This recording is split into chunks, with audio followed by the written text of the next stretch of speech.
एजियाओ एक पुराना चाइनीज दवाई है जो गड्ढे की खाल से बनता है। ये जिलेटिन शीट्स, दाने या पाउडर में मिलता है। लोग इसे गर्म पानी या लिक्विड में घोलते हैं, जिससे एक गाढ़ा जेली जैसा पदार्थ बनता है।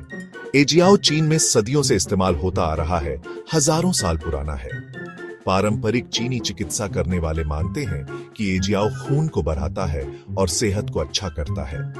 इसे अक्सर एनीमिया, थकान और चक्कर आने जैसी समस्याओं के लिए इस्तेमाल किया जाता है। माना जाता है कि एजियाओ नींद भी अच्छी लाता है और इम्यूनिटी भी बढ़ाता है।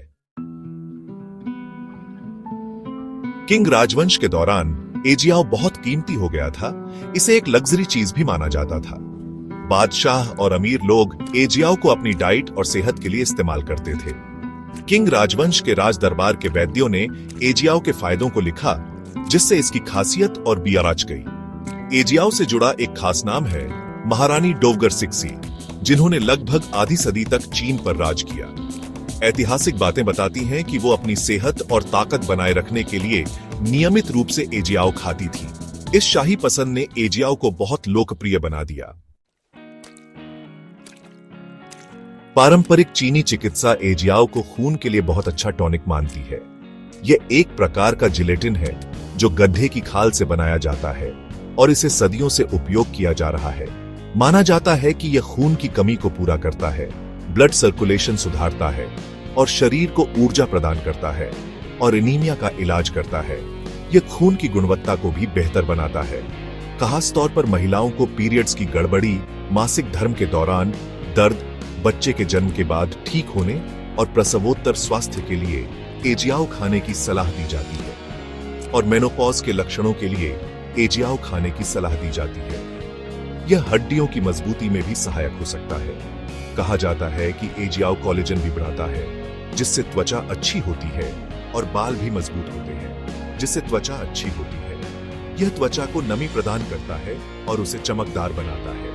कुछ लोगों का मानना है कि यह झुर्रियों को कम करता है, त्वचा में कसाव लाता है और रंग निखारता है। त्वचा में कसाव लाता है और रंग निखारता है। यह त्वचा की उम्र बढ़ने की प्रक्रिया को धीमा कर सकता है। हालांकि ध्यान रखें कि इन खास फायदों पर वैज्ञानिक रिसर्च ज्यादा नहीं हुई है, इसलिए इसका उपयोग करते समय सावधानी बरतें।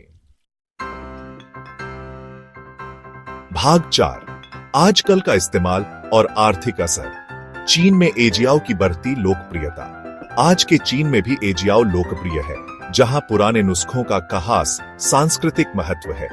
यह औषधि न केवल स्वास्थ्य लाभ के लिए बल्कि सांस्कृतिक धरोहर के रूप में भी महत्वपूर्ण मानी जाती है। हाल के सालों में एजियाओ की मांग बढ़ी है। बढ़ते हुए मध्यम वर्ग और पारंपरिक स्वास्थ्य तरीकों में नए सिरे से रुचि की वजह से इस बढ़ती मांग ने उत्पादन में भी वृद्धि की है। मांग में इस तेजी का चीन के गधे पालने के उद्योग पर काफी आर्थिक असर पड़ा है। गधा पालन अब एक महत्वपूर्ण व्यवसाय बन गया है।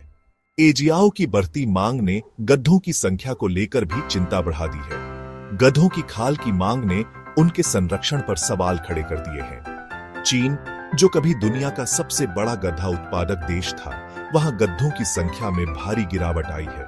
यह गिरावट गधा पालन उद्योग के लिए एक बड़ी चुनौती बन गई है। इससे मांग को पूरा करने के लिए दूसरे देशों से गधे की खाल का आयात बढ़ गया है। यह अंतर्राष्ट्रीय व्यापार अब कई देशों के लिए एक महत्वपूर्ण आर्थिक गतिविधि बन गया है। भाग 5, एजियाओ की मांग पर पाकिस्तान का जवाब।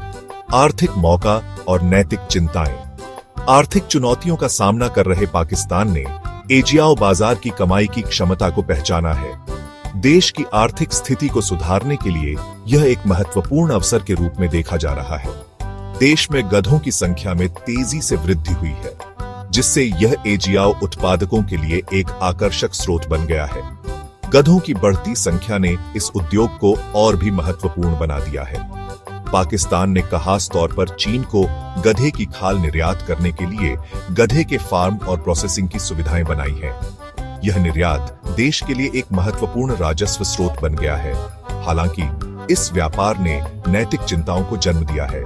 पशु अधिकार कार्यकर्ताओं और नैतिकता के पैरोकारों ने इस पर सवाल उठाए हैं। पशु कल्याण की वकालत करने वालों ने कुछ गधे के फार्म और बूचड़खानों की स्थिति की आलोचना की है। इन स्थानों पर जानवरों के साथ बुरा व्यवहार और खराब स्थिति की रिपोर्टें सामने आई हैं। गधे की खाल के निर्यात में तेजी से वृद्धि ने कुछ क्षेत्रों में गधों की चोरी और अवैध कत्ल की संभावनाओं को लेकर भी चिंता पैदा की है।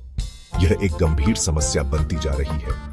हालांकि एजियाओ पाकिस्तान जैसे देशों के लिए आर्थिक फायदे की पेशकश करता है, लेकिन इसके उत्पादन के नैतिक पहलुओं पर ध्यान देना जरूरी है। आर्थिक लाभ के साथ नैतिकता का संतुलन बनाए रखना आवश्यक है।